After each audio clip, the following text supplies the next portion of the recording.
Welcome to the last talk show. Tonight we're talking to Nick Stoller, director of Forgetting Sarah Marshall. All the way from the island of Nantucket, Massachusetts, it's the last talk show. The last talk show.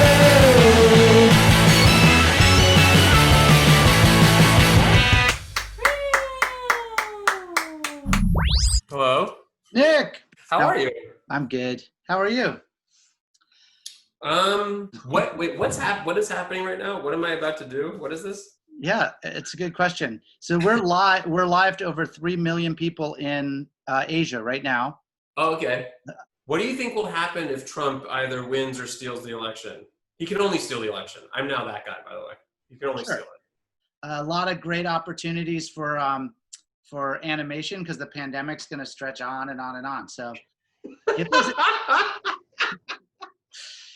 get those animation ideas together. We're working on an animated movie for like almost a year now at Sony, and they keep throwing away the script, and I keep having to start over. That's such a weird thing to me, which is like, it would feel like at some point in your career that Sony or whoever would trust you to go like, Nick's pretty good at this. Like, we need this film. Let's just start making it. Yeah, that's not because you know animation more than me even. It's like you start to figure it out by making it. Like whatever I write, no matter whatever I write, whenever we put it up, it's gonna suck. And then you have to like make it better once it's in an animatic. And it's like, so I've just been spinning my wheels for months. Yeah. The one thing we can do in pandemic, it feels like, is make either talk shows like this or, like we can animate stuff. So I think for both of us. Is the talk show started or are we just talking as friends? Do you want me to do the intro and then it's more official? Yeah. It's the last talk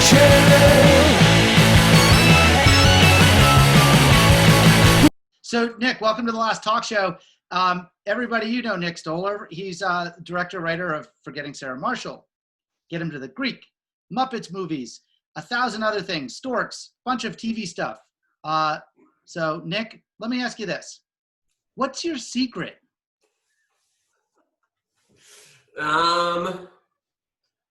It's just love. It's love. No, I think what's my secret? I don't know whether to answer with jokes or with like actual advice. Yeah, it's really up to you. I feel like my writing came from a few different places, like the skill set I've developed.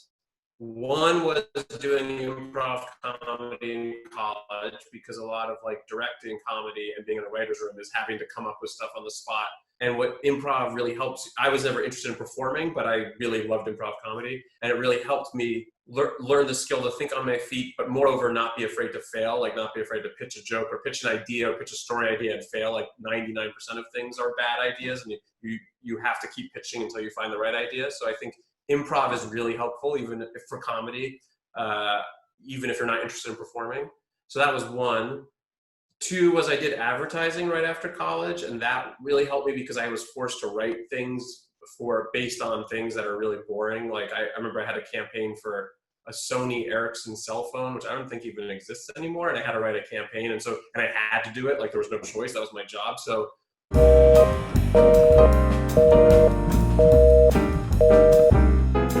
It's much more fun to write a script or a TV script or a movie script or TV script, but like everyone has those days where you don't want to. But what that taught me was just to sit down, and if you just do it, you can do it. Did advertising, which seems like a slightly more ridiculous version of Hollywood and making movies, it sounds like it prepared you in some ways. In a weird way, you're still working for Sony. Yeah, there's definitely some similarities. I knew I really wanted to do TV and movie writing, and I hoped to direct, but I didn't really care that much. What was funny to me about advertising, and I'm sure it's funny to people looking at people in Hollywood, is that these copywriters and stuff would get really angry when the client would have a note on their ad, and they were ads. They're stupid ads. Like they're not and they would get really mad and like it's my art. Like what are they doing? They're fucking with the ad or whatever. I never cared. Whatever they said, I just did because I really wanted to leave. And move out here. That was the other thing was people were very talented the people that I worked with were really talented. That was a big thing for me that I feel very lucky about was the first people I worked with were very talented, and it just immediately set the bar of like what's expected, what the amount of work you put into stuff, the amount of effort you take, how serious you take it, et cetera. It was just like, oh, okay, that's a given. Now, how do I be really funny in that context, Yeah. Let me ask you this, it's just random. What's the funnest thing, like the most fun thing that you worked on? You have such a wide variety of things, but does anything just jump out of like, oh, that was a blast? Well, I mean, it's funny. You kind of only know it in retrospect, but I would say, I mean, honestly, the Austin Powers show, which was never made, was really fun. That like you hired me for. That's how we, that was my first job. It was so fun because it was like fun because it was just a great room and everyone, and it was such a fun thing to pitch on. And then when it kind of started to end, we just hung out in the office and played darts. Yeah. And got a fog machine and stuff, so that was fun. That was a very weird situation because there was about 3 months where we were told to just wait. See if they could salvage the show, the deal, and everything. So we really just had to go in and we opened a pub and played darts and like every day was just like, where do we want to go have beer this afternoon? It was not like most shows I worked on. I'm sure it was stressful for you and Mike, but for me it was like really fun. I had no friends in LA and I met all these great people and got to play darts at work. Yeah. and got paid for it. Let me ask you one thing about that. I remember when we were hiring for that thing. So this is an Austin Powers animated series that we were putting together for HBO right after the first Austin Powers movie came out. And we got a bunch of writer submissions, and I was reading through those, and your script was, I would say, well, no, it was great. It was great because it was laugh out loud funny, and most of the other scripts I was reading were like, I can see how this is a good sample and why someone would choose this. And yours was just like, it was a mess. It was a Simpsons sample that was, Act 1 was like 3 pages, Act 2 was like 45 pages, and then there was like a tag, and then there was like, like some outtakes or something. And right, yeah. Yeah, when you read spec scripts, it's like most of them are just, most of them are structured well, but they're boring, and then you always know when you've read one that has like an actual tone or an actual like, and there's always a few like tells that something's going to be bad. Usually if you open and I've also been guilty of starting a show with this kind of scene, but when you open, the first scene is the couple having sex, it's most likely going to be bad. Because that's like every show starts that way. There's like a few tells like that, I feel like, and I've done that. I've started a thing like that, so it's not. I don't feel like I'm good at judging stuff because I'm like, there's good and bad versions of sex scenes and starting with that. And like for years, I think one of the first things when I worked at Letterman, it was always like, fart jokes are bad. So like we're above that, right? And so I avoided fart jokes for the first 15 years of my career. And then I saw a couple good ones and I was like, oh, there's a way to make these good. Like somebody did a new take on it. We have a fart joke in Get Him to the Greek that's really good. It's a joke where Russell Brand has forced Jonah Hill to put a balloon of heroin up his ass, and then they're sitting across from each other, and Jonah's just sitting very still, and then he has to fart, and Russell Brand is like, you can't fart, you cannot fart, and then he's trying to hold it, and then it's the weirdest, longest, most high-pitched fart, and it always made me laugh. What was the dubbing? Like, was that a sound effect? Where do you get the perfect fart? Had, I think, a bunch of farts at the soundstage. And I also really I had a very specific idea of what I wanted to sound like. And so they had, and some of them aren't farts, they're like balloons popping, or they have different things. I know on Storks, they made a sound, there's like this scene at the end of Storks where basically an Amazon fulfillment center is on top of this mountain and it needs to like crash down. And it has this very creaking kind of awesome sound. And to make it, the guy he like took a spring and put it on the back of a truck and put another truck and put a spring between two trucks and drove the two trucks. Like, it was so dangerous, but it did make an awesome sound. Yeah. When did you know that you were funny? Like, not just like my mom's laughing at my stuff, but like maybe I can make money doing this and that's an actual career path. So I grew up in Miami, and when Dave Barry, the humor writer, is from Miami, and I started to read Dave Barry, and it was I was obsessed with comedy from an early age, like as long as I can remember. Basically, I'd watch SNL and I'd watch all the different movies that you watch. I weirdly was obsessed with Top Secret, that movie Top Secret. But whatever, you had your selection of VHS tapes that you watched over and over again, and that was and. But I wrote with my dad and killing time at like a department store, and there were a bunch of word processors, and I just sat down and started writing like basically a Dave Barry ripoff article, like a ripoff of Dave Barry style.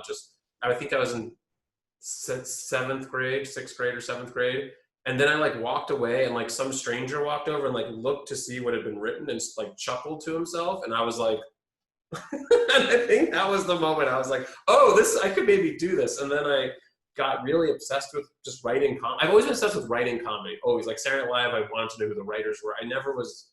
I just didn't think I was a good actor and wasn't that interested in it. So. One thing you just said, like, which like was a little lightning bolt for me too, was like I was always obsessed with comedy and watching the comedians, and especially comedians who wrote their own stuff and SNL and who wrote that, same as you. It was like almost like the first addiction. I like couldn't get enough of that stuff. Like I downloaded as much Steve Martin and Bill Murray and whatever. And then yeah, there was one moment where I realized, I think exactly like you're saying, is like, oh, somebody else laughing is just as addictive.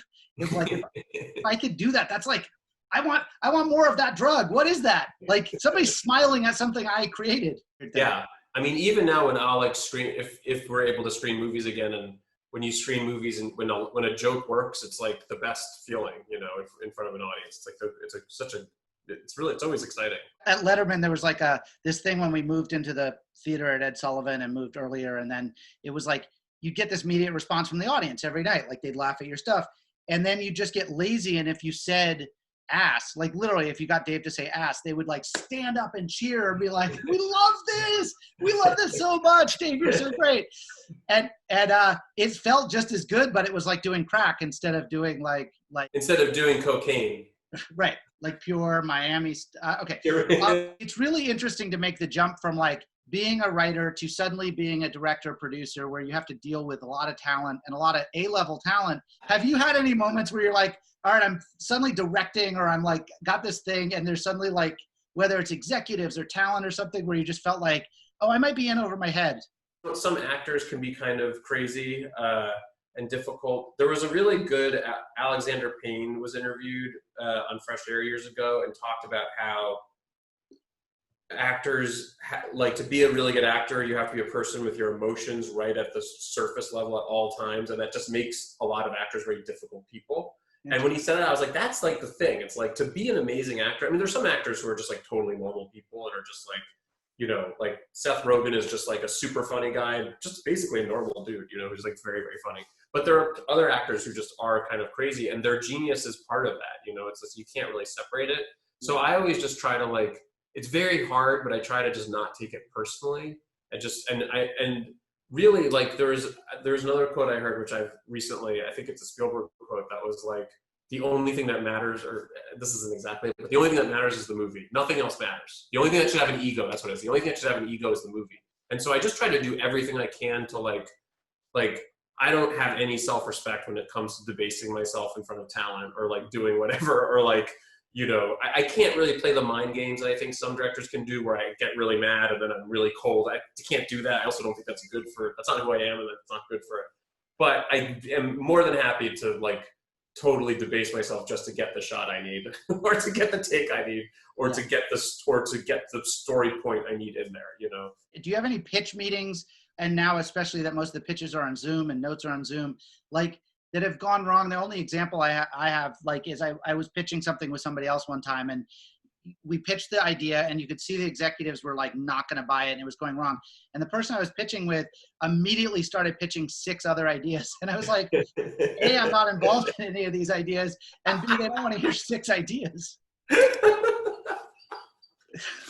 I mean, I had a pitch when I was first starting out that I pitched to this executive, there was a dog in the room, which I hate. Like, I don't like dogs in office. I like dogs, they're fine, but not in office. So already I was like trying to pitch while petting a dog, which is just like not fun.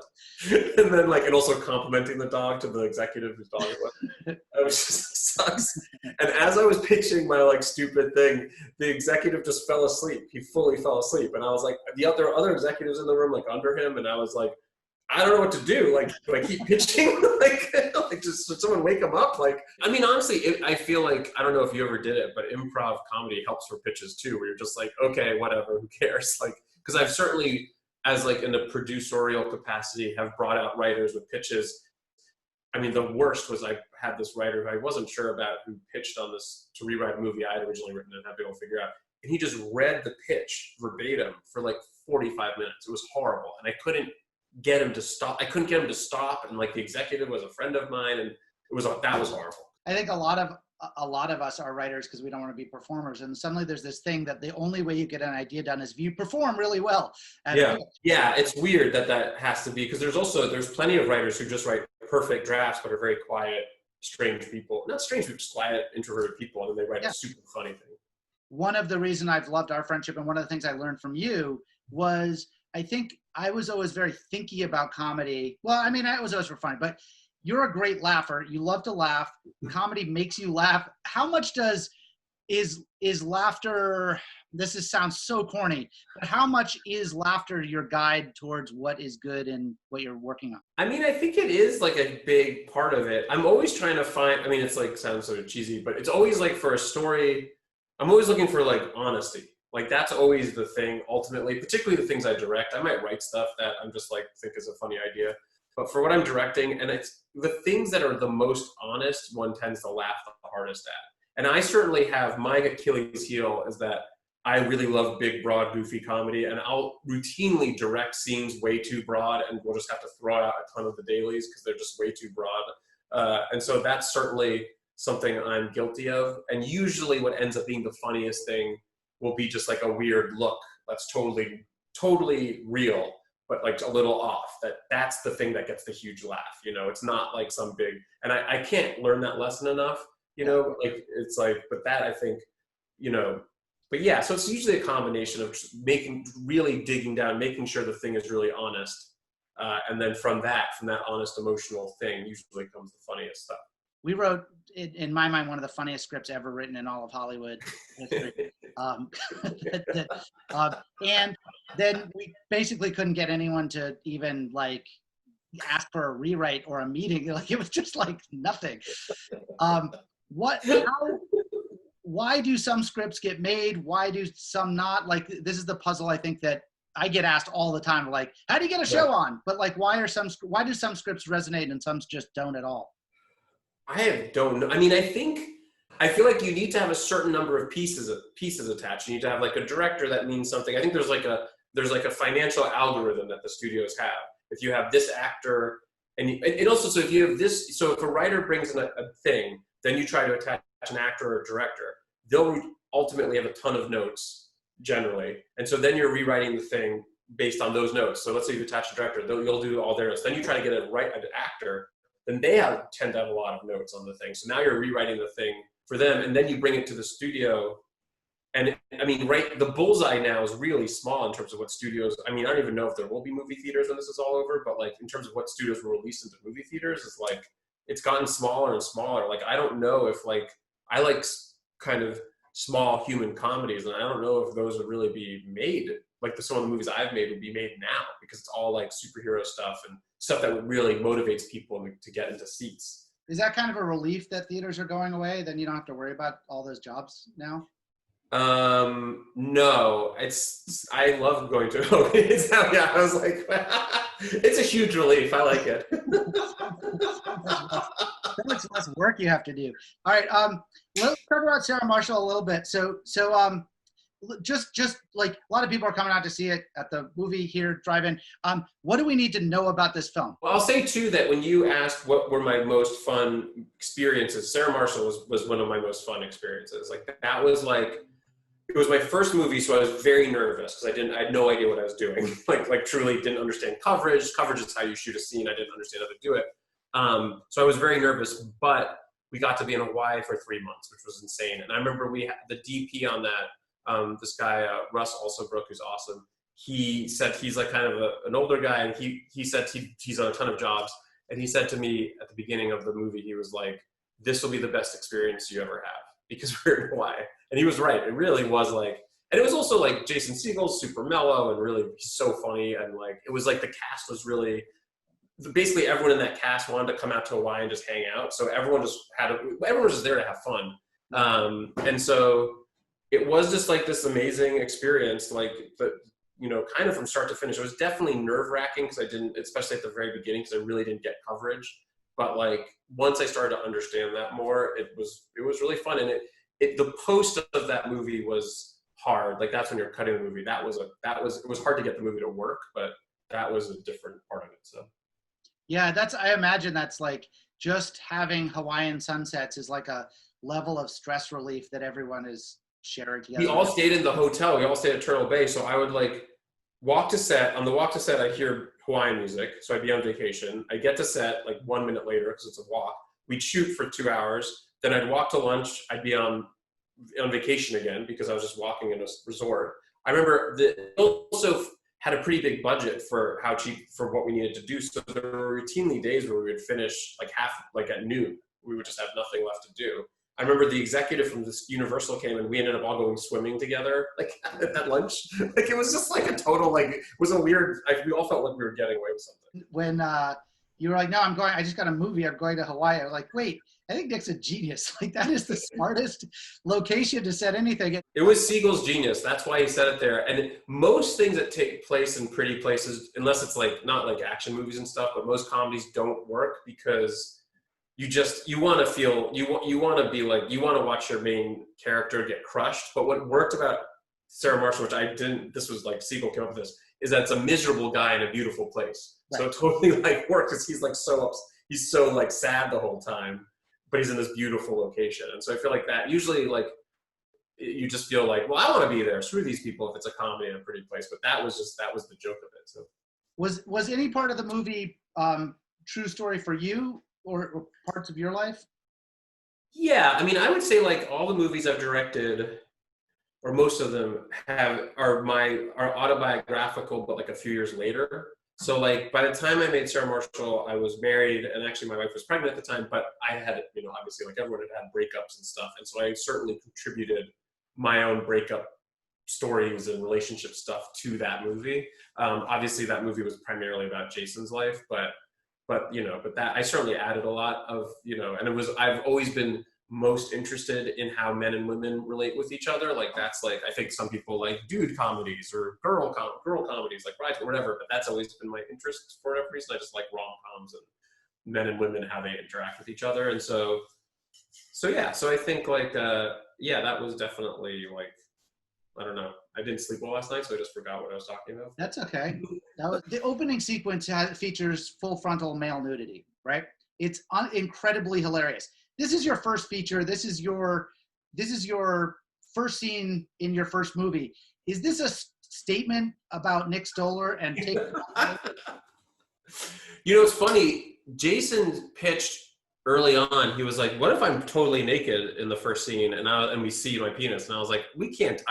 This is before now there's like there's penises everywhere, but like there weren't any penises on anywhere, like except in porn, I guess.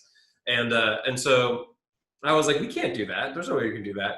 And then in a meeting at Universal, he pitched it and everyone like laughed. And I was like, oh, maybe we can do that. And to me, it's like a perfect like comedy moment because it's like, he's as vulnerable as someone can possibly be, which is like totally naked. So it like works because it's both. And it also is what happened, I think, when he broke up with this person that the movie's based on. And so like, or like that part of it. And so I think like that kind of vulnerability came through it. And the minute we shot it, what's funny is we shot a ton of penis and we ended up having to trim it down to like, I think there's like, I can't remember how many frames, but there's like less than 24 frames of penis in the movie. There's so little, and it seems like there's a lot. When we showed this in front of a crowd and an audience at the time, I don't know now if anyone would care, people would like scream, like they were like so shocked by it.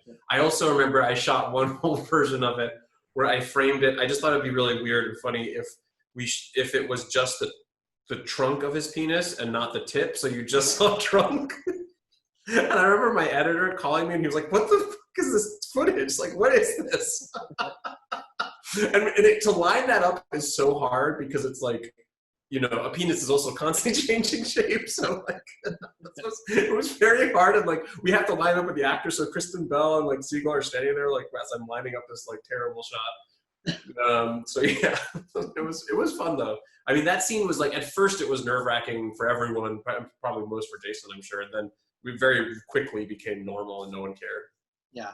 Yeah. It's incredibly awkward to have to shoot a sex scene, I would imagine. This is your first movie. You're young and figuring out how a movie works at all. And then it's like, all right, everybody, take off your clothes. Let's go do a scene. How was that? It was pretty easy to shoot. It's so clinical when you're shooting sex scenes that it doesn't tend to be like, there's always an initial moment of awkwardness, and then usually no one cares, and it's you're just lining it up and you're trying to bring the sheet up to cover the pasties, and that's usually what you're doing.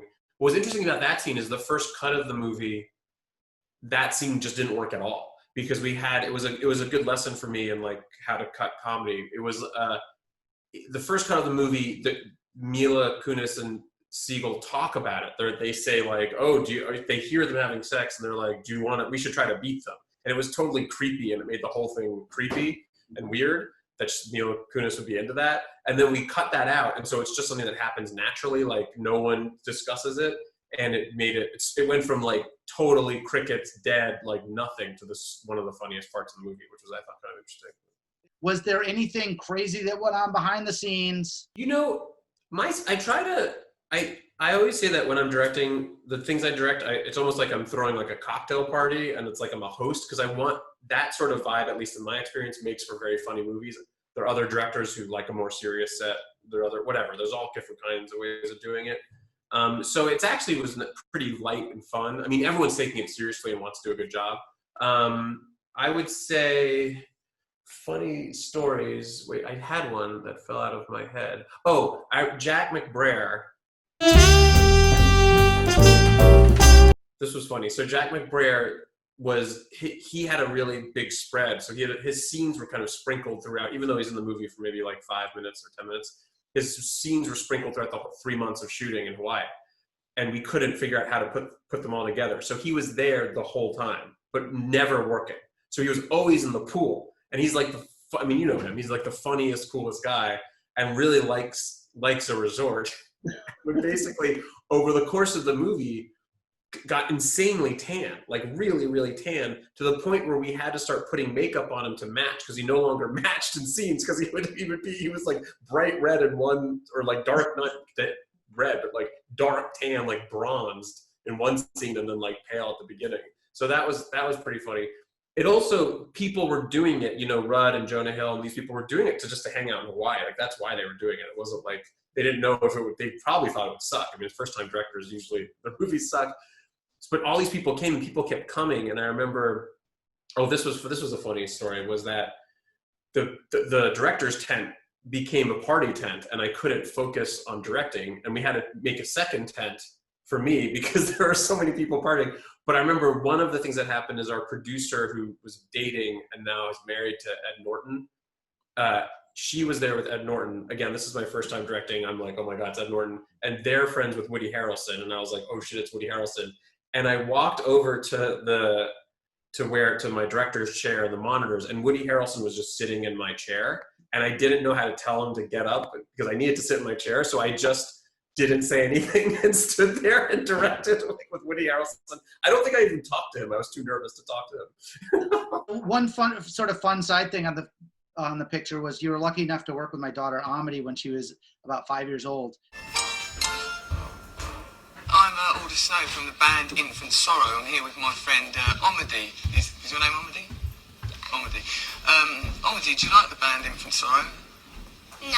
And she had a blast, and it was actually really fun.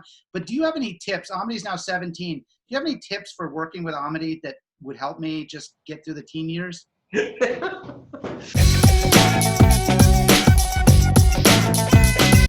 I mean, you have to be firm, I would say you have to be firm. You can't be afraid to yell. All right. Feel free to yell. And to ice them out. Sometimes you just gotta ice out. You know, I have 3 daughters. I won't talk to one for a few days for no reason. Just keeps them on their toes. That brings us to a segment we've been doing. This is brought to us by Muzak, which supports kids' music programs, muzak.org. Presented by Muzak, tips for kids.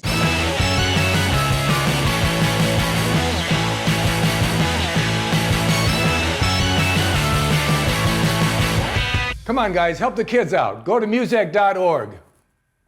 No, that's the way you spell it. Do you have any tips for kids? Just start writing and read a lot. Start reading and start writing. Like that's really it. And then watching stuff too, but really reading and writing. Those are how you figure it out. Hopefully there'll be something more than TikTok videos. Like now I'm starting to wonder if there's going to be a future for our business. Like everyone just watches YouTube and TikTok. That's it's really interesting. There's so much stuff on YouTube that's interesting. Like there's this whole, have you heard about QAnon? It's pretty interesting stuff. It's a pretty interesting thing. I think you'll dig it. It's really interesting. It'll open your eyes. I love causes. Happy to support the cause, Nick, whatever you're supporting. So I'm going to do the last talk show lightning round with you. What's the last great movie you saw? Bad Education. And what's the last thing you saw that either made you laugh or you wish you had made? Oh, that made me laugh. I mean, I definitely was like pretty jealous of Bad Education. It's really funny and about something like important, you know. Yeah.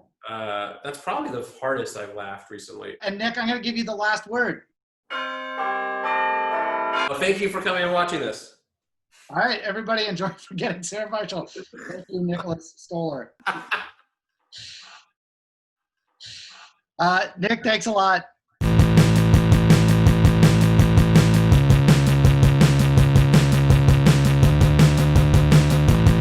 What did you learn, Omedy? Not very much. Great. I'm leaving.